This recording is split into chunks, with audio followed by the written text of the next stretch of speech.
They decided they didn't want the timeout, and Paul Mahalik says, hey, you asked for it, and I gave it to you. Well, Ainge definitely asked for it. Now they're saying, can we have a 20-second timeout? Which they can do. So they're going to take 20 seconds, the best I can tell, even though the signal did not come from the officials. Now they're saying it is a full timeout for the Boston Celtics with 1:05 to go in a barn burner.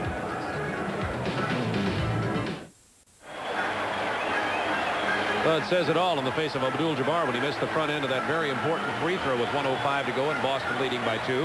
Celtics took the timeout, and Abdul-Jabbar will go back to the line for the second free throw opportunity. And with 1:05 to go, we have at least 3 possessions left, and 2 of them will be for the Boston Celtics. So it will really behoove the Lakers to put some pressure on and hopefully maybe come up with a steal, prevent them from shooting, so they can turn that advantage into turn the advantage over in their favor. Gets this one. It's a 1-point game. 111-110.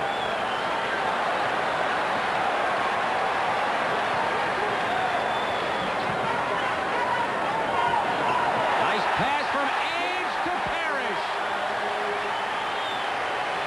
That was a set play, Bob, and they executed it perfectly. The Lakers did not talk and switch. Boston by 3. It can be tied. Is tied. Michael Cooper. 21 for Cooper. That's why I love the three-point play. It changes everything as far as strategy at the end of the game. Neither Cooper nor Scott, normally both good three-point shooters, have been good so far this year. They tried to get it to Bird. Stolen by Los Angeles. Magic Johnson was the steal. He knocked it away.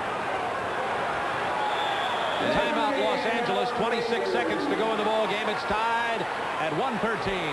Now we have 26 seconds in the game, 17 on the shot clock. That means Boston will definitely get the ball back for the last opportunity. So it's critical for Los Angeles to try and come up with the play to get the go-ahead points. Now let's watch Pat Riley as he sees what's happened with his team playing their good defense. Magic comes away with the steal, and he likes it. And he wants the timeout. Oh, that's the sign of, in my opinion, the coach of the year last year. Even though he was excited, he was poised and thinking of getting that timeout. And you saw Magic Johnson anticipate the play as they tried to get the ball inside to Larry Bird. And there comes the timeout. The Lakers will come up with the play. Now, again, I would think they'll, of course, have the ball in the hands of Magic Johnson as he'll try to create something going to the basket. Of course, they have in the past have gone to Kareem Abdul-Jabbar. He's come through here in the clutch now. It'll be interesting to see where they let Magic try to drive, dish off, or whether they go straight into Kareem. Now, my question for you, Rick, is if you're Boston's K.C. Jones, who do you have on Magic Johnson? Ainge has 5 fouls. Well, you got to stay with him. Well, I think it'd be Dennis Johnson myself. Have Dennis Johnson on Magic playing him to try to prevent him from creating that, and try to not let Kareem get the good low position down inside, force him away. And then just play the good defense. And whatever you do, don't commit a foul. You're in the penalty. Try to make him earn it with the shot. You're going to get the ball back.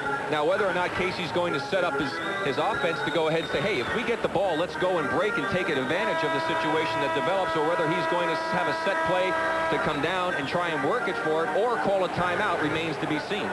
Okay, I know Pat Riley, if he were in that situation, he would call a play to get down and take advantage before the defense gets set. He does not like to go against the set defense and give the coach the advantage of setting his defense. Let's see if Casey does the same thing. Okay, here are the statistics time-wise. 17 on the shot clock, 26 to go in the game. We've got more NBA action next week, Tuesday, Chicago and Detroit. Friday, Rick and I will be at San Antonio. And let's hope they're anywhere close to what this game has been. It's been a beauty. Every second of it. Tied at 1:13, 26 seconds to go in the game, 17 on the shot clock for the Lakers. Johnson is on Johnson. They're going to look for Kareem. Shot clock to 8. Parrish tipped it away from Kareem. Great play by Parrish. Shot clock to 4. Kareem from the corner. It's loose, controlled by Bird. 7 seconds. Ainge is fouled with 3 seconds on the clock.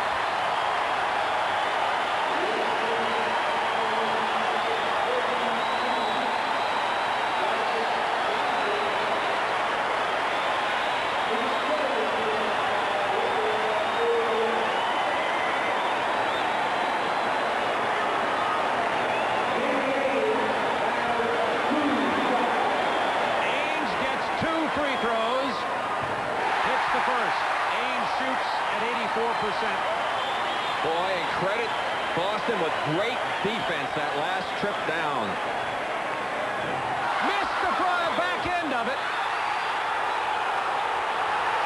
Timeout had been called. And Boston's instead, they said they didn't have possession. And now the officials are saying, yes, he did. And that's the big argument out here, whether or not the Lakers actually had possession to call a timeout. Well, the officials are giving the Lakers the timeout with 3 seconds remaining, and Boston leading by 1. Let's watch the miss by Danny Ainge and see if indeed the Lakers have it. It's going to be Michael Thompson, number 43, who goes up. He has the ball. Timeout's being called outside. Now it's knocked away. Magic was yelling for it. The players outside were yelling for it. Michael did have it, even though he didn't come down on the ground with it. And the clock, as you noticed on the right-hand corner of your screen, had not ticked. Well, now that can happen. It's the official scorer duty. That clock, if he switches it on once the ball is touched and the timeout and the whistle was blown, then he has to switch it back. It might not have taken him a second to do that.